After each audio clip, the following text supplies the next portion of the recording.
Hello, ഇന്നത്തെ വീഡിയോയിൽ ഞാൻ എൻ്റെ കാശിത്തുമ്പ ചെടികളാണ് കാണിക്കുന്നത്. അപ്പോൾ ഞാനിത് ഓൺലൈനിൽ നിന്നാണ് ഇതിൻ്റെ വിത്ത് മേടിച്ചിട്ടുണ്ടായിരുന്നത്. നല്ല കട്ട കാശിത്തുമ്പയുടെ വിത്താണ് വാങ്ങിയത്. അപ്പോൾ എൻ്റെ എല്ലാ വിത്തുകളും തന്നെ നല്ല രീതിയിൽ തന്നെ മുളച്ച് കിട്ടിയിട്ടുണ്ടായിരുന്നു. അപ്പോൾ ഇതിലെല്ലാത്തിൻ്റെയും ഫ്ലവർ ഉണ്ടായിട്ടുണ്ട്. അപ്പോൾ ഞാൻ വിചാരിച്ചു നിങ്ങൾക്കത് കാണിച്ചു തരാമെന്ന്. അപ്പോൾ ഇതാണ് ഫ്ലവേഴ്സ്. എനിക്ക് 2 ടൈപ്പാണ് കിട്ടിയത്. ഒന്ന് ഇതേപോലെയുള്ള വയലറ്റും പിന്നെ കിട്ടിയത് റെഡായിരുന്നു കിട്ടിയിട്ടുണ്ടായിരുന്നത്. ഈ ഒരു റെഡാണ് നമുക്ക് കിട്ടിയിരിക്കുന്നത്. നല്ല ഡാർക്ക് റെഡാണ്. നല്ല ഭംഗിയുള്ള ഫ്ലവേഴ്സാണ്. ഫ്ലവേഴ്സ് എല്ലാം തന്നെ നല്ല കട്ടയായിട്ടുള്ള ഫ്ലവേഴ്സാണ് നമുക്ക് കിട്ടിയിരിക്കുന്നത്.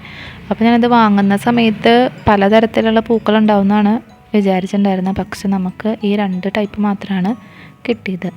എന്നാലും ഞാൻ ഹാപ്പിയാണ്. കിട്ടിയിട്ടുള്ള എല്ലാ വിത്തുകളും മുളച്ചിട്ടുണ്ടായിരുന്നു. അതേപോലെ നല്ല ഹെൽത്തി ആയിട്ടുള്ള പ്ലാന്റ്സ് ആയിട്ട് അത് വളരുകയും ചെയ്തു. നല്ല രീതിയിലുള്ള ഫ്ലവേഴ്സ് ഉണ്ടാവുകയും ചെയ്തു.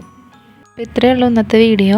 അപ്പോൾ ഈ ഒരു വീഡിയോ നിങ്ങൾക്ക് ഇഷ്ടപ്പെട്ടു എന്നുണ്ടെങ്കിൽ വീഡിയോ ഒന്ന് ലൈക്ക് ചെയ്യുക, ചാനലൊന്ന് സബ്സ്ക്രൈബ് ചെയ്ത് സപ്പോർട്ട് ചെയ്യുക. Thank you.